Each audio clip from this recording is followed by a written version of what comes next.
if you have ever felt that your faith was too small or not good enough for God to use you. Can I say that nothing could be further from the truth? Today we are going to look at some people in the Bible who possibly felt exactly like that. They may have only had a little bit of faith to offer God, but a little bit of faith put in God's hands can change a person or even a community. Matthew, a disciple and follower of Jesus, documented Jesus teaching his followers a lesson around the size of faith. You don't have enough faith, Jesus told them. I tell you the truth, if you had faith even as small as a mustard seed, you could say to this mountain, move from here to there, and it would move. Nothing would be impossible. Matthew 17:20. Now, I can't speak for you, but I haven't been moving any mountains lately, which leaves me with a few questions. How small must my faith actually be? And if it's that small, what do I need to do to grow my faith? Has anyone else thought that? So what is faith? Faith is a gift from God, and faith is our response to trusting God.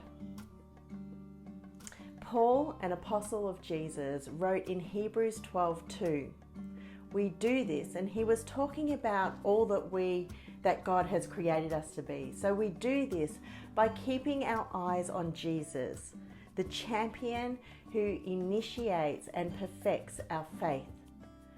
Faith is a response of a commitment to God and a desire to do God's will.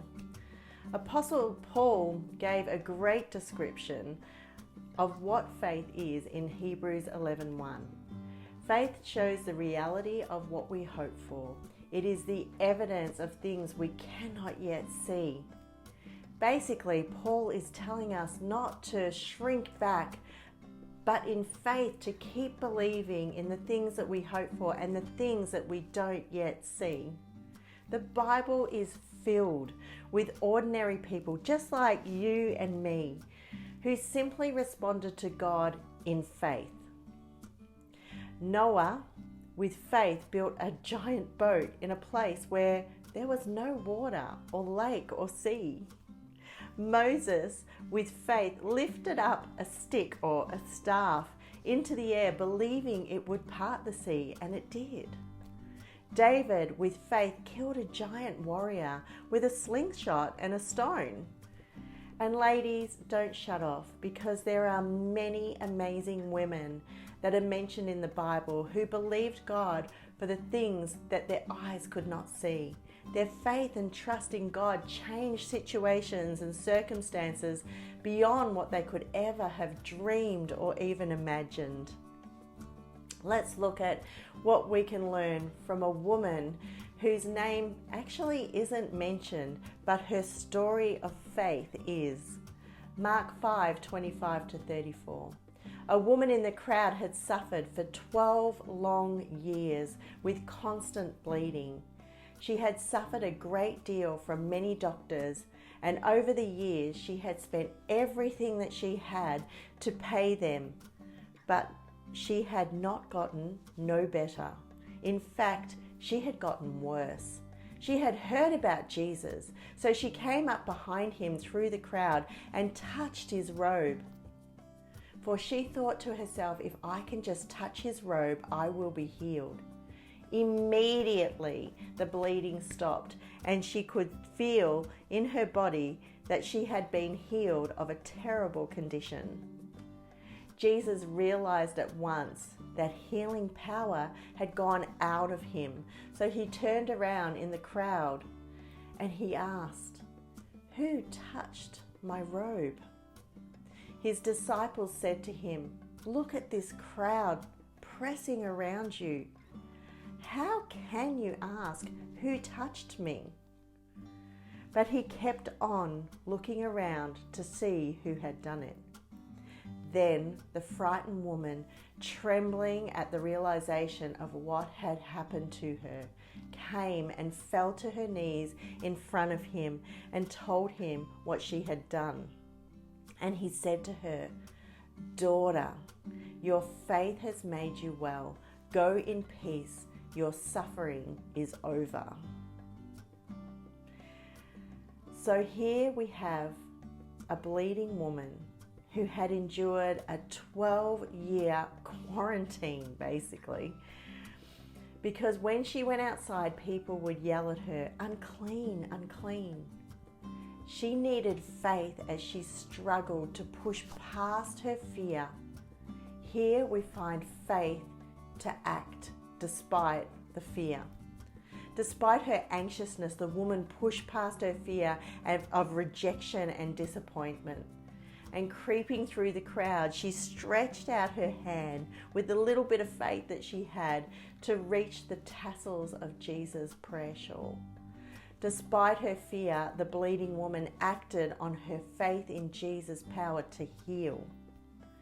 You have to step out of your fear to be able to step into faith. So when she touched the tassels, her greatest hope and her greatest fear embraced. She had risked contaminating Jesus and everyone else with her uncleanness. However, his power to cleanse was more potent than hers to contaminate. She experienced healing, but Jesus shattered her hope of invisibility. Her heart sinks as shame replaced the joy of healing. Since Jesus insisted she identified herself, fearing the crowd's anger and his, why did he force her to confess? Jesus wanted to give this bleeding woman more than just a physical healing. He yearned to remove her shame and restore her honor in the community. His response shocked her. "Daughter, your faith has healed or saved you. Go in peace and be freed from your suffering." She was the only person Jesus called daughter. So what can we learn from this amazing woman that will help us build our faith? We grow our faith by putting God's word into action. You know, it is impossible to read the Bible and talk about it and even agree with what we read, but never do what it says. James 1:22, we read this, "But don't just listen to God's word, you must do what it says. Otherwise, you are only fooling yourselves."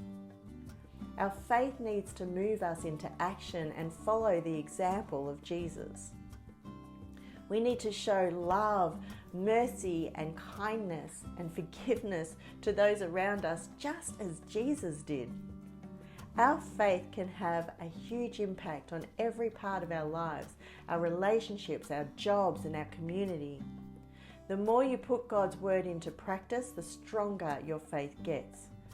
I really do believe that when God tells me in his word that he can make the impossible possible, I believe it and I try to put it into practice.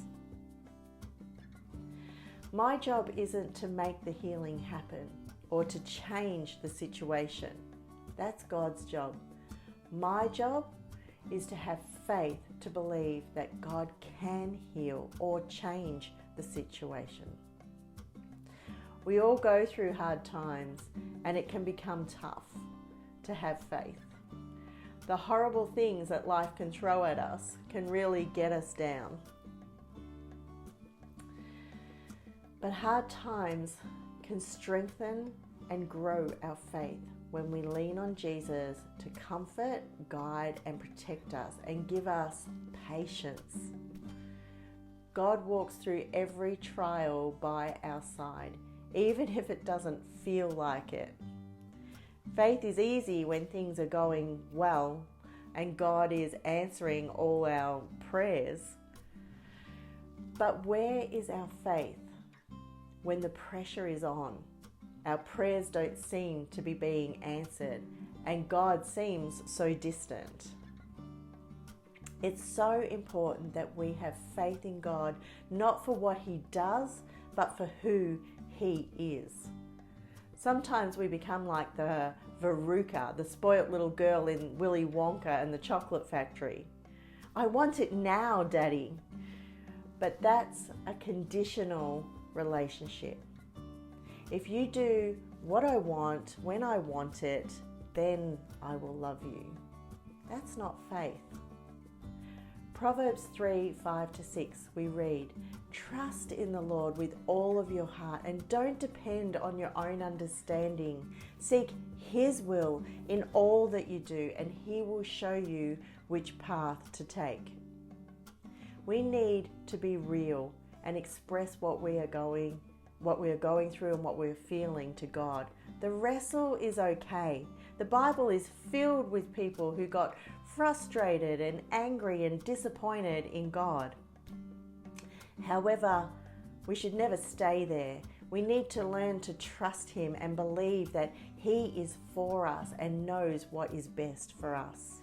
So this week, what would it look like for you to have faith and to trust God in all things?